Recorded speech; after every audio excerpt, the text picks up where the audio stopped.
저 중국의 극동 지방에는 희귀종 모소 대나무가 있다고 합니다. 우리 사진을 같이 보도록 하겠는데요. 중국은 이 대나무가 참 유명하잖아요. 자, 넘겨주세요. 자, 저게 모소 대나무예요. 중국의 극동 지방에서 서식하는 희귀종인 대나무인데, 이 모소 대나무는 농부가 씨를 뿌리면, 다음 거 넘겨줘 보세요. 씨를 뿌리면 1년이 지나면 저렇게 자라요. 저게 3cm 씨를 뿌리고 나면 3cm만큼 자라요. 그러면 이제 사람들은 무엇을 기대하겠어요? 이제 다음해에도 더 크고 점점 키가 자라날 것을 기대하는데, 2년이 지나도 3cm, 3년이 지나도 몇 cm요? 3cm, 4년이 지나도 여전히 3cm. 근데 5년이 지나면 이게요 15m가 돼. 저 3cm였던 거가. 그것도 6주 만에. 이게 어떻게 된 일일까? 다음 거 넘겨주면, 저렇게 1년, 2년, 3년, 4년 동안은 3cm로 있으면서 대나무가 어디로 크느냐? 위로, 땅 위로 크지 않고 저렇게 어디로, 땅 밑으로 커. 땅 밑으로 수없이 많은 뿌리들을 뿌리는 거예요. 수없이 많은 뿌리들을 뿌리면서 그 뿌리들이 땅 속에 있는 영양분을 다 흡수하는 거예요. 그래서 뿌리에 그 영양분을 다 저장해 놓는 거예요. 그랬다가 1년, 2년, 3년, 4년 동안은 무조건 뿌리에다만 영양분을 딱 홀드하고 있는 거예요. 5년째 되는 해부터는 어떻게 된다고요? 하루에 30cm씩 자라. 하루에. 뿌리에 품고 있던 그 자양분을 저 이제 줄기로 확 보내는 거예요. 매일같이.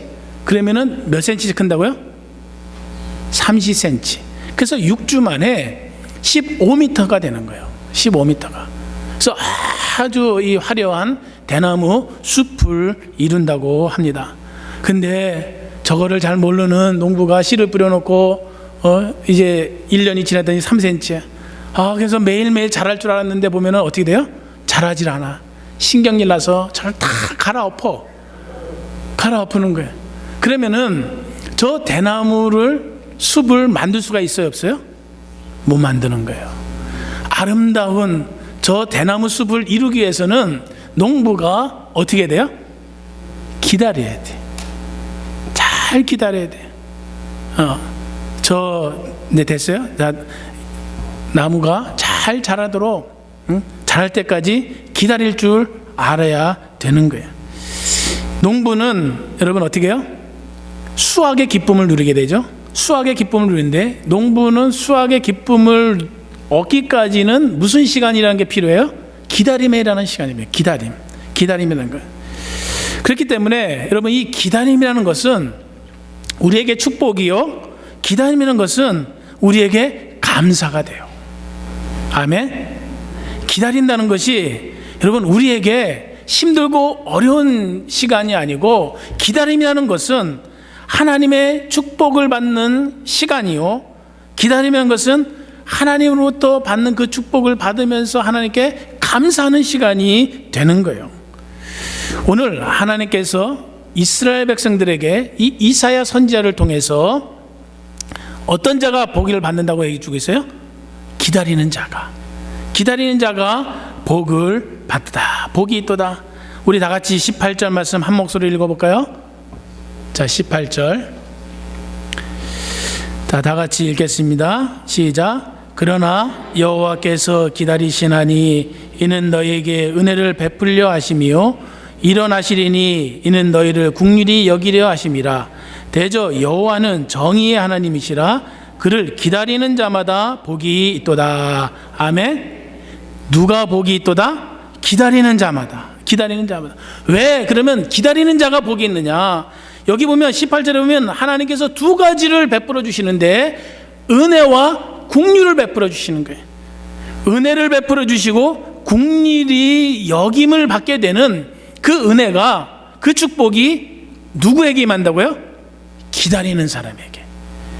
기다리는 사람에게 하나님의 은혜와 하나님의 국률이 임하기 때문에 기다린다는 것이 여러분 하나님의 축복을 받는 그 시간이 되는 거예요. 그러면 하나님께서 기다리는 자에게 하나님의 은혜와 국률을 베풀어 주는데, 그럼 하나님이 베풀어 주신 그 은혜와 국률이 어떤 것이냐 이거예요. 어떠한 은혜와 국률을 기다리는 자에게 베풀어 주시느냐. 19절 말씀 보면 이렇게 시작하죠. 시온에 거주하며 예루살렘에 거주하는 백성아. 자, 첫 번째로 하나님께서 하나님을 기다리는 자에게 베풀어 주신 그 은혜, 국률이 무엇이냐면 머물 집을 준다는 거, 머물 곳을 준다는 거, 머물 곳. 머물 곳. 여러분이 이게 머문다는 게 무슨 복입니까? 이렇게 생각할 수가 있어요. 지금 우리 성경 말씀, 우리 한국을 가진 성경 말씀은 우리가 잘 이해를 못하게 되는데 영어 성경은 이렇게 돼요. For the people shall dwell in Zion in Jerusalem. 예루살렘과 시온에 드웰, 하나님이 머물게 하신다. 머물 곳을 준다. 장소를 준다는 거예요. 집을 준다는 거예요. 가정을 주신다는 건데, 이 말이 왜 이 이스라엘 백성들에게 엄청난 은혜와 축복이요 국률이냐면, 지금 이스라엘 백성들은 어떠한 일을 겪고 있냐면요, 한국으로 말하면 6.25와 같은 그러한 일을 당한 거예요. 6.25와 같은. 지금의 그 시리아 있잖아요. 시리아 IS 테러리스트들 알잖아요. 지금 그때 전 세계가 지금 막 테러가 일어나고 많은 사람들이 죽게 되는데, 그때 당시에 지금의 그 시리아가 미국과 같이 초강대국이었어요. 초강대국. 그래서 이 시리아가 20만 명의 대군을 이끌고, 그때 남유다인데요, 이미 북이스라엘은 멸망했어요. 그리고 제 남유다 이스라엘 백성들을 도시로 이게 진격해 와요. 그러면서 그 많은 도시들이 다 파괴가 됐어요. 다 점령이 됐어요. 다 피난길에 올랐어요. 이제 이들이 어디까지 왔느냐? 예루살렘에까지 온 거예요. 예루살렘에까지. 그러면은 지금 예루살렘에 있는 사람들이 편안하게 잠을 잘 수가 있어요, 없어요? 편안하게 잠을 못 자는 상황인 거예요. 내가 지금 이거 어디서 피해야 되는가? 어디로 도망가야 되는가? 옆에 있는 사람들의 집은 다 파괴됐고 막 이런 일이 벌어지고 있단 말이에요. 근데 이와 같은 상황에 있는 사람들에게 하나님이 무엇을 주겠다고요? 집을 주겠다, 머물 곳을 주겠다는 거예요. 머물 곳을. 이스라엘 백성들에게서는 그 머물 곳이 있다는 것이 얼마나 큰 은혜와 축복인지 몰라요. 요즘 만나는 사람들마다 젊은 사람들이나 몇몇 이런 사람들 만나면요, 근심 걱정이 뭐냐면, 목사님 이거 아파트 값이 너무 비싸서 살 수가 없어요. 코리아타운에 여러분 웬만한데 투베드 같으면 다 3,000불 가까이 되는 거예요. 참 요즘 이 머물 곳이 없어서 이 얼마나 힘들어하고 있는 사람들이 많이 있는지 몰라요. 지금 이스라엘 백성들이 그들의 삶, 고립이 돼 있어요. 안정되지 않는 그 삶에 하나님께서 편안한 삶을 주시겠다는 거예요. 하나님을 기다리는 자에게는 하나님께서 그 외로움에서 벗어나서 그들이 단절된 삶이 아니고 주님과 함께 더불어서 거하는 행복한 삶을 살게 하여 주실 줄 믿습니다. 이 은혜가 하나님을 기다리는 자에게 임하게 된다는 거예요. 그리고 더 나아가서 보세요. 자, 19절에 보면 이제 무슨 은혜가 임하지나 너는 다시 통곡하지 뭐라고요? 아니할 것이다. 통곡하지 아니한다. 눈물 흘리는 일이 없어지겠다는 거예요. 그들의 통곡하는 일이 끝나게 된다는 거예요. 슬픔이 멈춰진다는 거예요. 우리가 이 땅에서 삶을 살아가면서 여러분 한숨 짓는 일들이 얼마나 많아요. 그죠? 눈물 흘리고 통곡해야 될 일들이 얼마나 많아요. 말 못할 사정으로 인해서 눈물 흘리면서 정말 내가 이 땅에서 계속 살아가야 될 것인가? 이 자살을 하려고 고민하는 심령들이 얼마나 많은지 몰라요. 여러분 몰라서 그렇죠.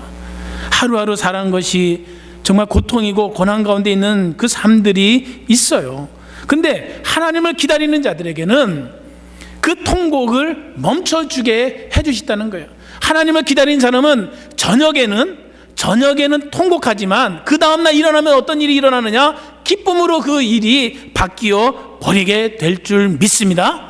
시편 30편 5절에 보면 이렇게 얘기해요. 그의 노여움은 잠깐이요 그의 은총은 평생이로다. 저녁에는 울음이 깃들일지라도 아침에는 기쁨이 오리로다.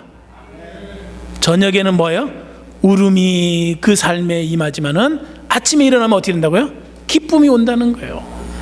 어떤 사람에게? 하나님을 기다리는 자에게. 하나님을 기다리는 자. 이 은혜가 임하는 거예요. 그 다음에 계속해서 19절에 보면 또 어떤 은혜가 임하게 돼요? 여기 보면 그가 내 부르짖는 소리로 말미암아 내게 은혜를 베푸시되 그가 들으실 때에 내게 응답하시다. 하나님을 기다리는 자에게는 하나님의 음성이 응답되는, 기도가 응답되는 역사가 임하게 될 줄 믿습니다. 여러분, 내가 부르짖는 소리 하나님께서 들으시고 응답해 주시겠다는 거예요. 지금 20만의 대군이 이스라엘 백성들을 향해서 몰려오고 있어요. 지금 하나님으로부터 버림받는 그런 상황을 느끼고 있는 지금 이스라엘 백성인들이에요. 하나님은 나를 떠났어. 하나님은 나를 도와주시지 않아. 나 혼자야. 나는 버림받은 심령이야. 이와 같이 좌절 가운데 있는 그 심령, 그 가운데서 하나님을 바라보고 하나님을 기다리는 자에게 어떻게 해주시겠다고요? 그의 부르짖음에 응답해 주시겠다. 마음의 소원을 이루어 주신다는 거예요. 우리 하나님은 절대로 저와 여러분을 버리시는 분이 아닌 줄 믿습니다. 하나님은 결코 우리를 외면하시는 분이 아닌 거예요. 여러분이 눈물을 흘리고 여러분이 하나님께 울부짖게 되면 그 울부짖음은 반드시 하나님께서 이루어 주세요. 믿으시기를 바랍니다. 그러니까 하나님께 마음껏 울부짖으시는 거예요. 하나님을 기다리면서 하나님께 모든 심령을 내려놓으시면 하나님이 다 이루어 주시는 거예요. 그뿐만 아니에요. 20절로 21절에 보면 하나님께서 계속해서 어떤 은혜를 주시냐 이렇게 얘기해요. 주께서 너에게 환난의 떡과 고생의 물을 주시나 내 스승은 다시 숨기지 아니하시리니 내 눈이 내 스승을 볼 것이요 너희가 오른쪽으로 치우치든지 왼쪽으로 치우치든지 내 뒤에서 말소리가 내 귀에 들려 이르기를 이것이 바른 길이니 너희는 이리로 가라 할 것이다. 자, 하나님을 기다리는 자에게 여러분 네 번째로 임하는 그 은혜와 국률이 무엇이냐? 여기 보면 뭘 볼 수 있다고 해요? 스승을 볼 수 있다. 그전에 스승을 못 봤어. 스승이라는 사람이 어떤 사람이에요? 앞선 사람이에요. 먼저 경험한 사람이에요.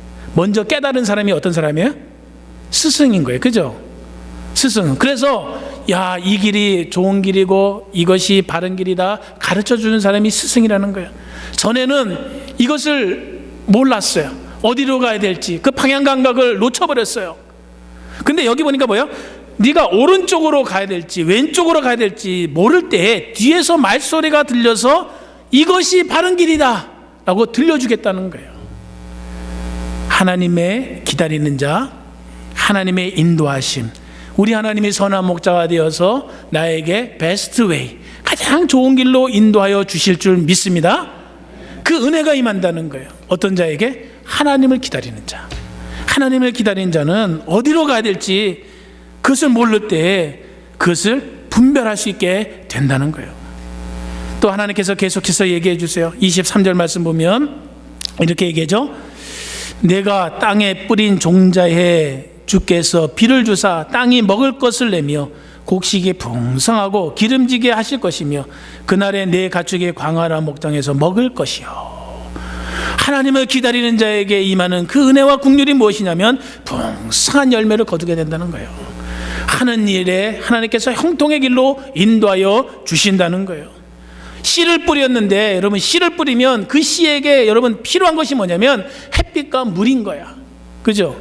물이 없으면 씨앗은 말라 죽게 돼 있어요. 자라지를 못해. 열매를 거둘 수가 없어. 그죠? 근데 하나님께서 여기 뭐라고? 비를 내려주시겠다는 거예요. 비를 내려주시겠다.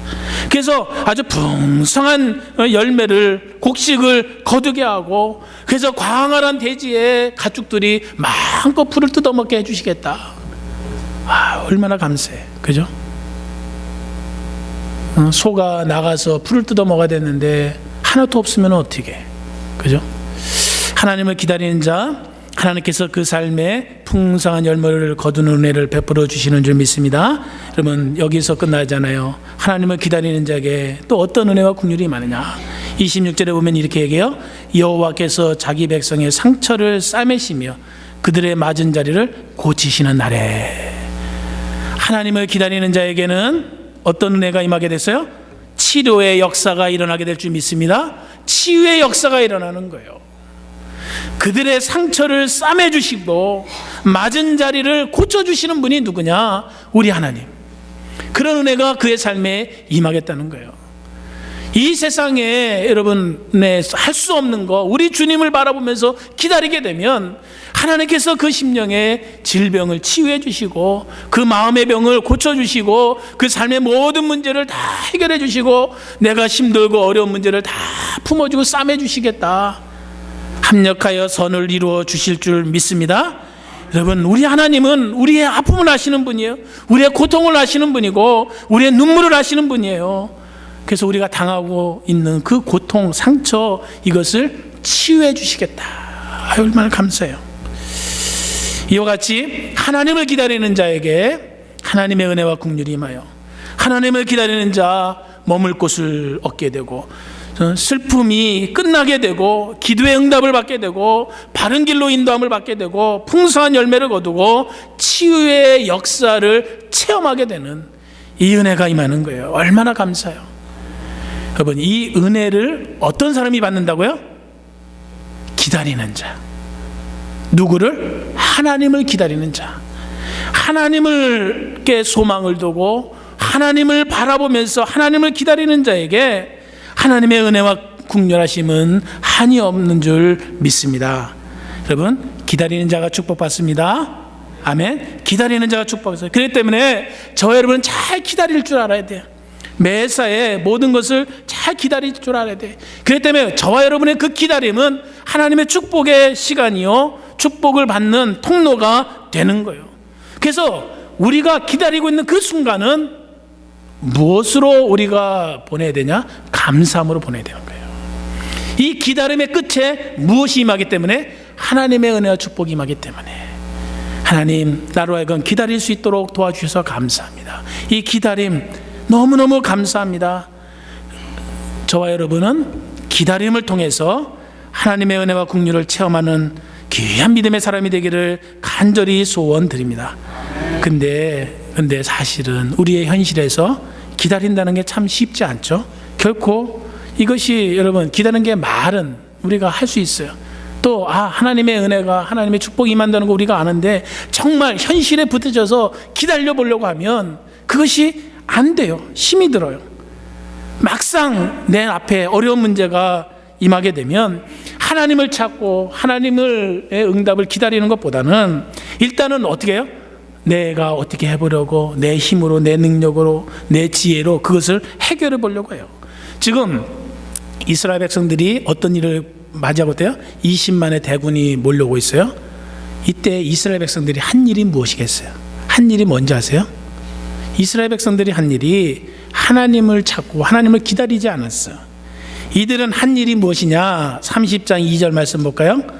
자, 이렇게 얘기해요. 30장 2절 말씀을 보면 그들이 다 같이 읽고 한 목소리 읽어볼까요? 시작. 그들이 바르의 세력 안에서 스스로 강하려 하며 애굽의 그늘에서 피하려 하여 애굽으로 내려갔으되 나의 입에 묻지 아니하였도다. 이스라엘 백성들은 어떻게 했어요? 하나님께 묻지 아니하고 하나님을 기다리지 아니하고 어디로 갔다고요? 애굽의 그늘로 내려갔다. 애굽의 그늘로 내려갔다. 그러니까 지금으로 말하면 이런 거예요. 지금 미국이 초인류 경찰 국가예요. 세계 강대국이에요. 근데 한때는 미국과 세력과 견주었던 나라가 어느 나라였어요? 소련이었어요. 소련. 그죠? 소련이란 말이에요. 지금은 이제 중국으로 바뀌었는데, 그러니까 이스라엘 백성들이 힘들고 어려우니까 저 시리아와 그래도 좀 견주어서 싸울 수 있는 나라는 어느 나라냐? 가만히 보니까 애굽이더라. 그리고 한때 세계를 다스렸던 지배했던 나라니까 거기에 가서 도움을 청하자. 그러면 그들이 도와주면 시리아와의 그 위협에서부터 우리가 벗어날 수 있겠더라. 그래서 모든 자기의 재물, 은금을 다 챙겨오고 지금 애굽으로 내려가는 거예요. 갖다 바치고 우리를 도와달라고. 지금 한국이 그렇잖아요. 그죠? 의지할 때를 바로 의지해야 되는데 잔머리 굴리다 보면 어떻게 되느냐? 망하는 거야. 양쪽에서 맞아 죽게 돼요.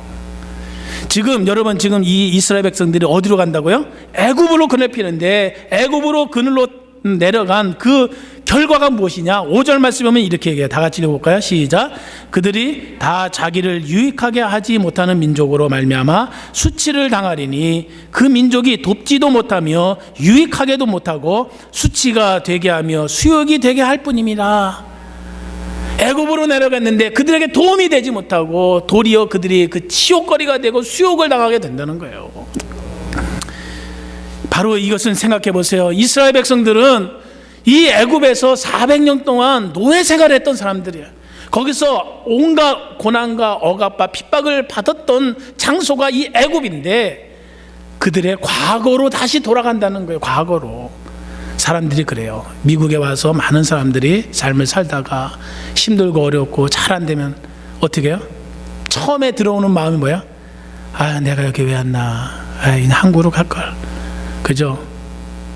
과거로 돌아갈래요. 과거로 돌아가면 안 돼.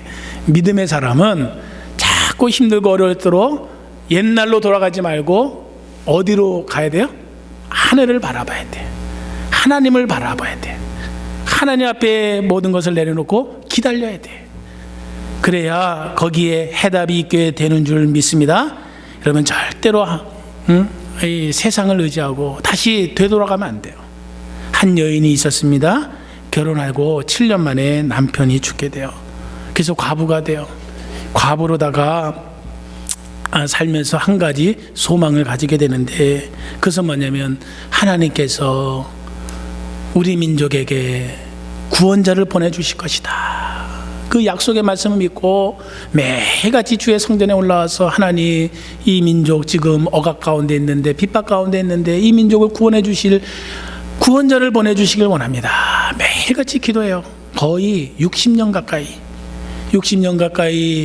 성전에 올라와서 하나님의 말씀 믿고 바라보면서 기다리다가 나이 84세에 결국은 그 기다림의 결과를 체험하게 돼.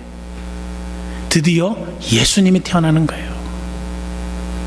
이 여인의 이름이 안나인 거예요. 기다리는 자는 결국은 하나님의 은혜를 체험하게 돼요. 이 84세가 되어서 거의 60년 가까이 성전에 올라와서 예수님의 탄생을 기다렸던 이 여인이 예수님의 탄생을 보자마자 한 일이 무엇이냐? 누가복음 보면 이렇게 얘기해요. 과부가 되고 84세가 되었더라. 이 사람이 성전을 떠나지 아니하고 주야로 금식하며 기도함으로